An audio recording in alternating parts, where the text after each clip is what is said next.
El ponente es el señor Yuri Rivera, egresado en Ciencias de la Información por la PUC, interesado en los temas sobre la influencia y el uso de tecnologías en el tratamiento de la información, desarrollando su tesis de licenciatura en torno a las aplicaciones de software orientadas a la investigación en Ciencias de la Información.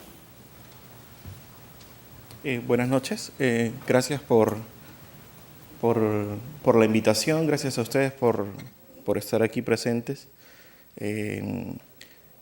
Y bueno, yo acabo de egresar de la carrera de Ciencia de la Información en la Universidad Católica el ciclo pasado, así que prácticamente soy nuevo dentro de lo que es no solo el mercado laboral, sino también en conocer, comenzar a entender todo el ámbito del desarrollo de este ambiente que nos relaciona, ¿no? El ambiente de la ciencia de la información, el ambiente de la bibliotecología, el ambiente de los problemas, de los beneficios, de las diversas fuerzas, como alguna vez las llamaron, que giran en torno a todo lo que hay en ella, ¿no? Y francamente, lo que estoy descubriendo es un universo muy interesante que he elegido yo compartir algo de lo que he ido conociendo ahora. Yo he venido a contarles una historia. Y para contar una historia es necesario tener un punto de partida. Hablar sobre, por ejemplo, la historia de la bibliotecología o de la ciencia de la información, averiguar cuáles son esos inicios podría llevarnos quizás remontarnos a los tiempos mismos de la biblioteca de Alejandría. Y si voy a empezar desde ahí, obviamente podríamos pasarnos toda la noche, ¿no? Entonces hay que elegir un punto de partida. Y el punto de partida que he elegido yo es este. 1 de septiembre de 1939. ¿Qué pasó el 1 de septiembre de 1939? Empezó la Segunda Guerra Mundial. Ese día las tropas alemanas cruzan la frontera con Polonia y se desencadena así la más grande matanza que el ser humano ha conocido. ¿Qué tiene que ver eso con la ciencia de la información? Pues mucho, como veremos a continuación. Después de la invasión, no solamente se utilizó la tecnología para tratar de desarrollar armas que permitan cañones, tanques para aviación para ganar la guerra, sino que también empezó una guerra por el control de la información. Los alemanes desarrollaron un codificador único en su momento, una tecnología sorprendente. Ese fue el codificador Enigma. Y por un momento de la guerra, los nazis tuvieron una gran ventaja. Afortunadamente, un hombre, Alan Turing, se dedicó en la Inglaterra a pensar cómo puedo yo derrotar a los nazis en el campo del control de la información. Y ese trabajo, junto con todo un equipo de científicos en Inglaterra, en el lugar que ahora se le conoce como Bletchley Park, ¿ya?, desarrollaron el decodificador inglés conocido como la bomba. La bomba fue en ese momento de alguna forma puede ser considerado como la primera computadora, ¿ya?, el primer dispositivo capaz de descifrar, decodificar información para poder brindar una ventaja estratégica, en este caso, a los aliados sobre los enemigos. Los alemanes, descubiertos con su código descubierto, pues lo mejoraron, pero Alan Turing y su equipo lograron desarrollar el Colossus, una mejora al anterior decodificador, la bomba, ¿no? El Colossus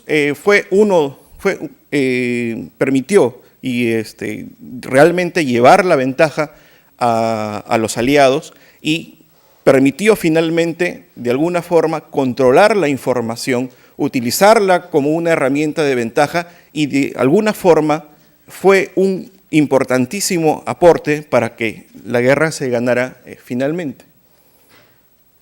Mientras tanto, ¿qué pasaba al otro lado del Atlántico? Porque esto sucedía en Europa. Al otro lado del Atlántico, Robert Oppenheimer era designado como el jefe del proyecto Manhattan, que se desarrolló en estas instalaciones en el desierto de los Álamos en New México. ¿Cuál era el objetivo del proyecto Manhattan? Su objetivo no era como el de Alan Turing, necesariamente generar un codificador. Su objetivo era científicamente más destructivo, ¿no? Oppenheimer y la parte de todo su equipo, porque no solamente fue él, fue todo un grupo humano de científicos abocados a este objetivo. La bomba nuclear de Hiroshima. 220.000 personas muertas en un segundo. Ese fue el resultado de la aplicación científica. Y aunque no lo parezca, quizás sí tiene una relación con el desarrollo de la ciencia de la información. ¿Por qué? Bueno, gracias a la bomba, se logró pues la rendición de Japón y la victoria de la Segunda Guerra Mundial. Después de eso, el mundo aparentemente entraba en un momento de relajo, ¿no?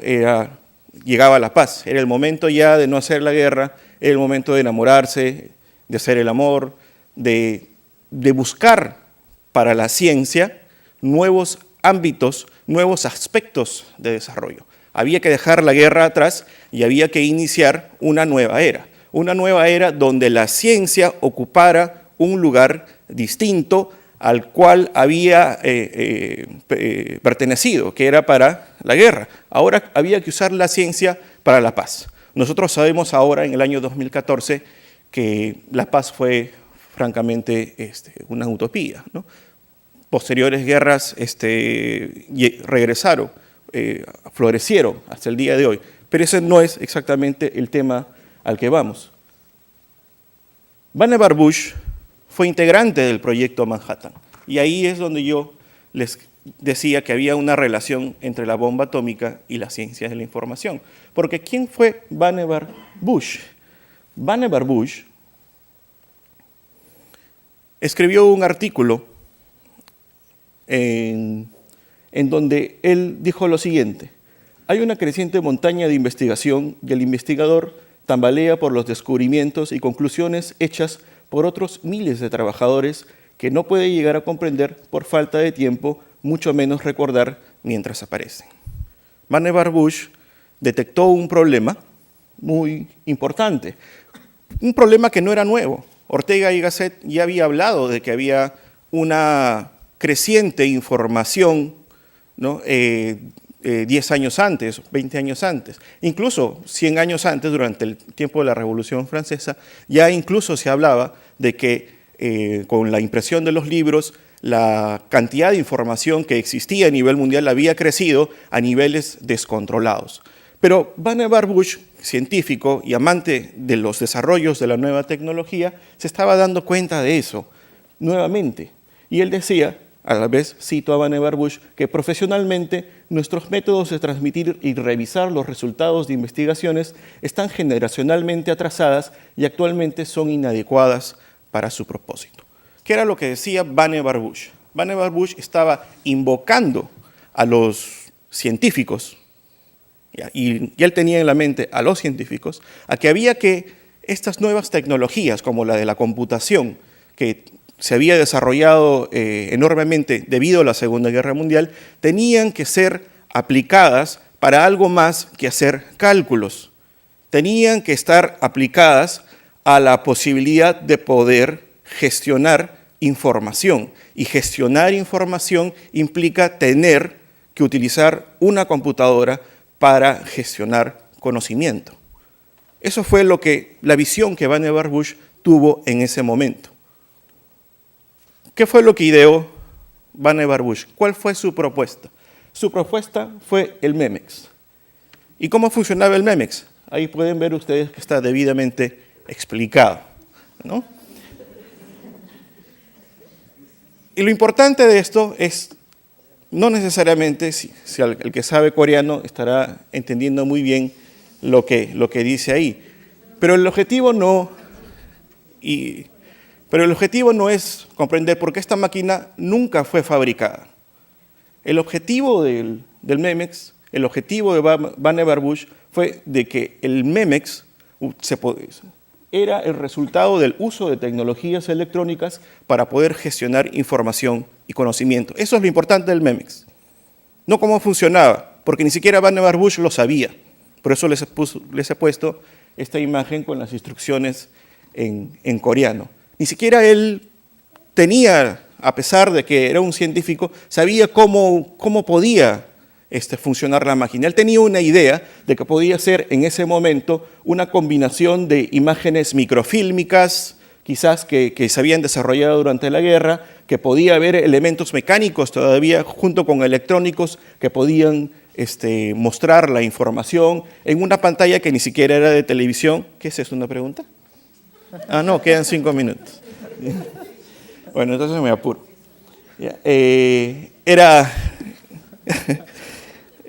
Era otra cosa, no era una visión, era un sueño que él buscaba, que tenía que ponerse en realidad. Pero mientras tanto, ¿qué pasaba por el lado de la bibliotecología? Porque esto es ciencia de la información. Y vuelvo a repetir, ciencia de la información en singular, porque para nosotros el concepto es distinto en Latinoamérica. Nosotros utilizamos ciencias de la información, porque la visión que nosotros tenemos es de que la ciencia de la información y la bibliotecología de alguna forma se han fusionado, trabajan en conjunto. Pero desde la perspectiva anglosajona, la visión es diferente, la visión es separada. Existen 2 paradigmas que de alguna forma también nos afectan. Un paradigma habla de la ciencia de la información como una ciencia que busca aplicar las tecnologías para gestionar mejor la información en todos sus aspectos. Y la otra es el paradigma bibliotecológico, que es el que está relacionado con la función social, ¿no? de la información a través de las bibliotecas y la aplicación hoy en día también de tecnologías para ponerlas a disposición de sus usuarios. Mientras tanto, las bibliotecarias, esta imagen de las bibliotecarias en el siglo XIX y que también escuchamos también en una de las exposiciones anteriores, parecía que todo era igual en el mundo de la bibliotecología, pero eso no era así. En realidad, en la bibliotecología también habían habido muchos cambios, ¿no?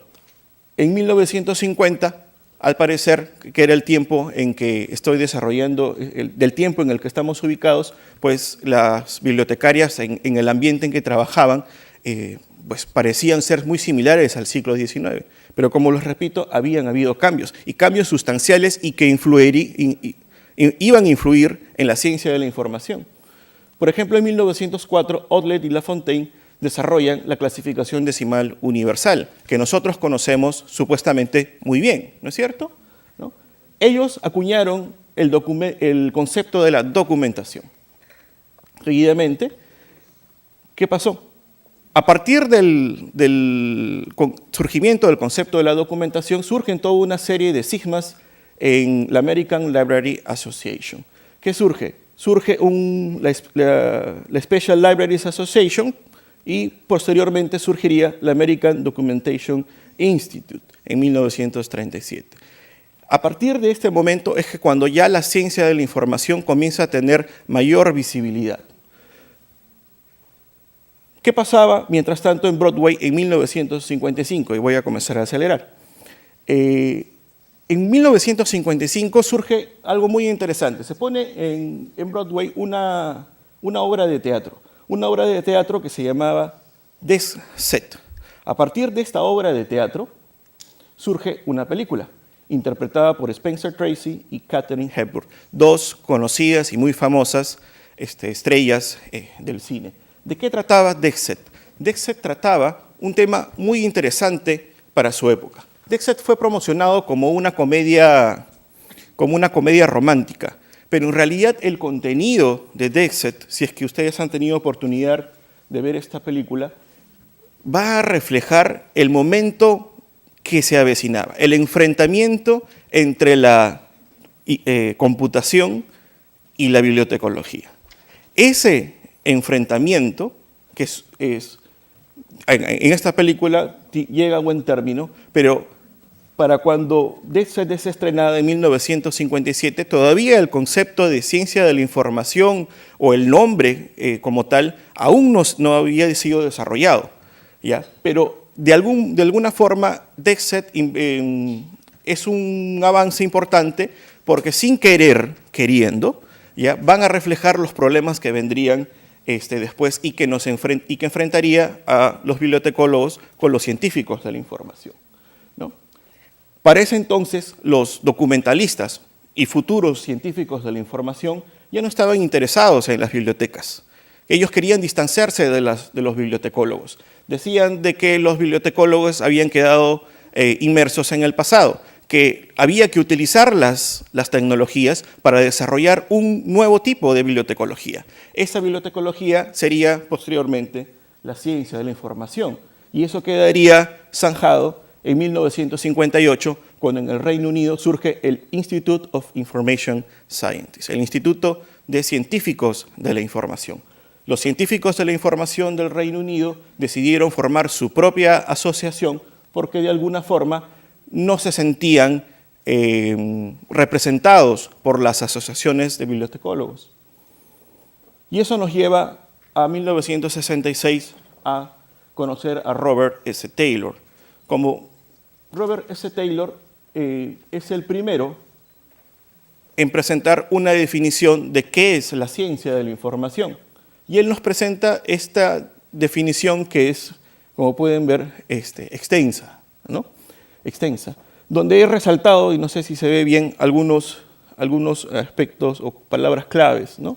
Una es que la ciencia de la información va a investigar todo el flujo de la información, ¿no? Y otra es, por ejemplo, la importancia de la interdisciplinaridad, perdón, esa misma, así es, en donde él no descartaba, ¿no?, como científico de la información, que la bibliotecología era importante. Él ya se había dado cuenta y lucharía posteriormente, argumentaría que el científico de la información y el bibliotecólogo eran aliados y tenían que trabajar en conjunto. En 1968, la American Documentation Institute finalmente cambia su denominación a la American Society of Information Science. Y así es como la ciencia de la información queda finalmente representada oficialmente ya en el mundo de la información. Ese mundo en donde en el mundo anglosajón los bibliotecólogos eran los dominantes, habían estado presentes durante tanto tiempo y finalmente la ciencia de la información haría su impacto, ¿no? Y bueno, Harold Borko, que fue el primer científico de la información presidente de esta asociación, dijo, la definición de Taylor es muy extensa, la voy a cambiar, voy a desarrollar una definición mucho más pequeña, y esa creo que sí podemos leerla. Por ejemplo, nos dijo que es una ciencia interdisciplinaria que investiga las propiedades y comportamiento de la información, las fuerzas que gobiernan el flujo y uso de la información y las técnicas manuales, mecánicas de procesamiento de información para su óptimo almacenamiento, recuperación y diseminación. Bien. Pero ¿qué pasaba? Esto era 1968. No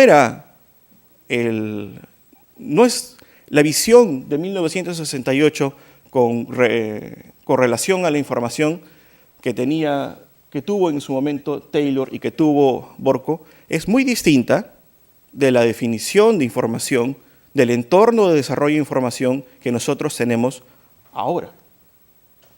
¿Qué es lo que yo creo? Que estas definiciones estaban destinadas a la comodidad científica y que el concepto de información era sobre la producción científica. Cuando Borko y Taylor desarrollan sus conceptos, sobre ciencia de la información, ellos no estaban pensando en la información como nosotros la intercambiamos ahora. Ellos estaban pensando en el mundo científico. La definición estaba dirigida a otros científicos, estaba dirigida a la producción científica. Ellos no estaban ya necesariamente pensando en la bibliotecóloga, en la información que estaba almacenada en ese instante en las bibliotecas, que no era para nada digital, ¿no? El concepto de digitalización todavía no había surgido. Entonces ellos estaban pensando en otro tipo de concepto de información. ¿Y cómo es el entorno de información ahora? Que es el punto final a donde yo quería llegar. ¿Y cuáles son las fuerzas que la gobiernan? Aquí es donde supuestamente debo comenzar a mostrarles un montón de imágenes sobre el Internet, la web 2.0, las computadoras, etc. Las redes sociales, ¿no? Pero no voy a mostrarles ninguna imagen de esas, porque nosotros ya conocemos cuáles son las fuerzas que han modelado desde 1968 hasta ahora, que han ido influyendo en la visión de la información y en el comportamiento de la sociedad. Y eso lo han explicado muy bien los ponentes anteriores, ¿no? Especialistas en los temas. Por lo tanto, llegamos a este punto ya sabiendo cuáles son esas fuerzas. Yo quiero compartir con ustedes algo distinto. Tim Berners-Lee es quizás el último de los científicos dedicados a la información más exitoso. Y su trabajo, que por ejemplo Yanira nos explicó, su esfuerzo está ahorita abocado en desarrollar el futuro del web, la web 3.0. ¿Y qué es la web 3.0? Como Yanira nos ha explicado, es una web enorme, magnífica, ordenada, donde la información ya se puede ubicar a través de la aplicación de ontologías, etc. Eso también nosotros lo sabemos.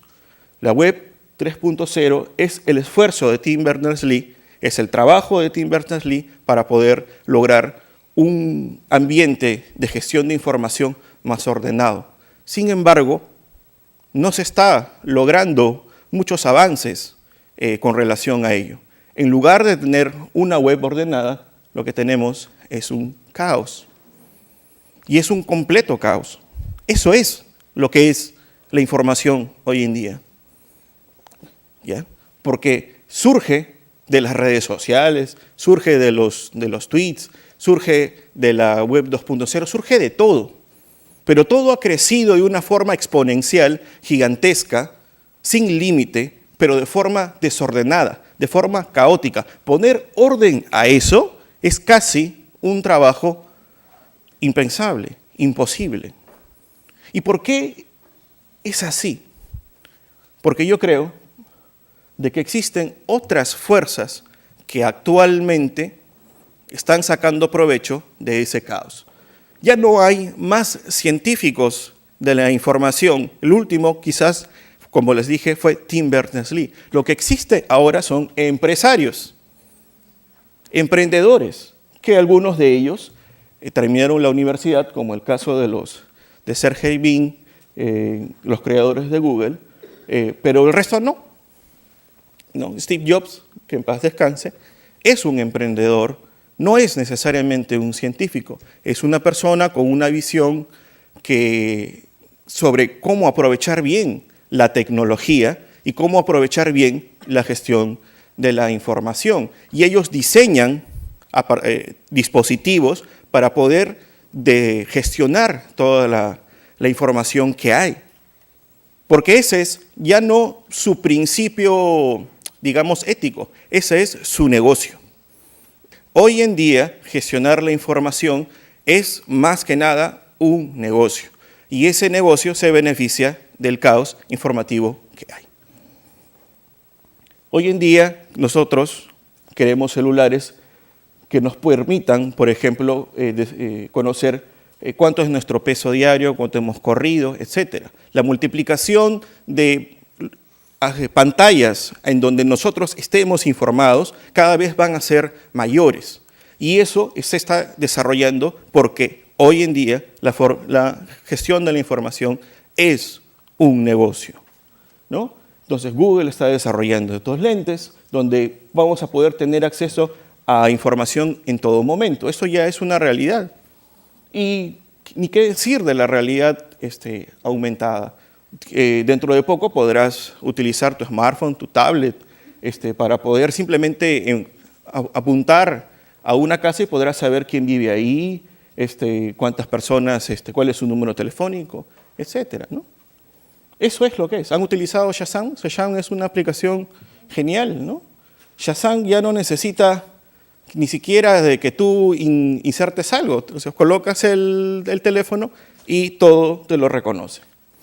Nosotros le estamos brindando a ellos todo gratis, ¿ya? Y eso es lo que nosotros estamos esperando. Bueno, Big Data es otra de los elementos que han surgido hoy en día, de lo que se habla, y esto Big Data, ¿qué es lo que promete? Los nuevos gurús del Big Data nos dicen que hoy en día los análisis de datos ya podrán hacerse sin ninguna intervención humana. Y los nuevos gurús del Big Data están de alguna forma tratando de decirle al mundo, de redescubrir lo que nosotros ya conocemos. Y les están diciendo al mundo que con más datos puede ver cosas que eran invisibles. ¡Caramba! Nosotros ya conocemos eso. Tenemos todo años en que estamos investigando la información. No están diciendo nada nuevo, pero estas personas ya de alguna forma están aprovechando esto como un gran negocio. Y eso es lo que decía Marcia Bates, científica de la información, en su momento. Bueno, ya me están diciendo que pare, que nuestra experiencia es ignorada, mientras otros recién llegados se están aprovechando de ello, ¿no? Bueno, y finalmente, ¿qué es la ciencia de la información? Nuevamente, a mí me gusta la definición de Tefko Saracevic, en donde la ciencia de la información es un campo de práctica profesional e investigación científica abordando la comunicación efectiva de la información y los objetos de información, particularmente registros de conocimiento entre los seres humanos, en el contexto de la necesidad social, organizacional e individual y el uso de la información. La humanización de la información, la socialización de la información. ¿No? Nosotros quizás hemos perdido espacio frente a los emprendedores, pero eso es una cosa de los gringos. Nosotros debemos identificar cuál es nuestro entorno, esto ya lo pasamos, cuál es nuestro entorno en donde la información se revela. Y nuestro entorno no es muy simpático, ¿no? Al fin y al cabo, eso es un problema, lo que les he mostrado es un problema de gringos, pero nosotros tenemos toda una serie de realidades muy distintas a la del mundo anglosajón. Ellos están desarrollando la tecnología, pero nosotros tenemos que identificar la identidad de nuestra ciencia de la información ahora, aquí. Y yo creo que la definición de Tefko Saracevic es una que debemos tener en cuenta, ¿no? La ciencia de la información y la bibliotecología deben enfocarse en el ser humano. Bueno, muchas gracias.